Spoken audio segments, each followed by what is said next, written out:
আজকে আমরা দেখাবো আইফোনে আপনি কীভাবে অ্যালার্ম সেট করবেন। আপনি আপনার মোবাইল থেকে কীভাবে অ্যালার্ম সেট করবেন। প্রথমে আপনি এই যে আইফোনের এখানে একটা অপশন আছে ক্লক, এই যে ক্লক, যে ঘড়ির অপশনটা আছে, ঘড়ির অপশনে আপনাকে ক্লিক করতে হবে। ক্লিক করার পরে এরকম শো করবে, নিচের দিকে দেখুন অ্যালার্ম একটা অপশন আছে, অ্যালার্ম অপশনে আপনাকে ক্লিক করতে হবে। ক্লিক করার পর উপরে এই যে প্লাস একটা আইকন আছে, প্লাস আইকন থেকে আপনি কয়টার সময় অ্যালার্ম সেট করতে চান এই টাইমটা এখান থেকে আপনি শিডিউল করে দিবেন। ধরুন আমরা করতে চাই 10টার সময়, এম না পিএম, ধরুন পিএম।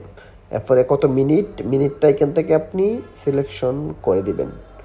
তারপর হচ্ছে রিপিট, মানে এটা হচ্ছে প্রত্যেক দিন হবে নাকি একদিন, এখান রিপিট থেকে প্রত্যেক দিন হলে এভাবে প্রত্যেক দিন মার্ক করে দিবেন। আর যদি একদিন হই তাহলে এগুলো মার্ক সব তুলে দিবেন।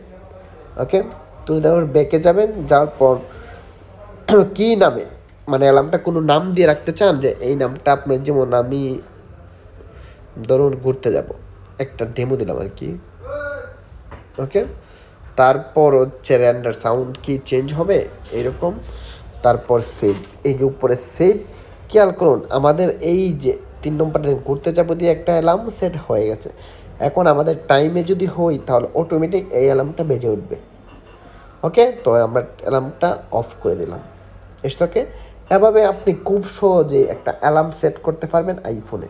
তো ধন্যবাদ সবাইকে, ভালো থাকবেন সবাই।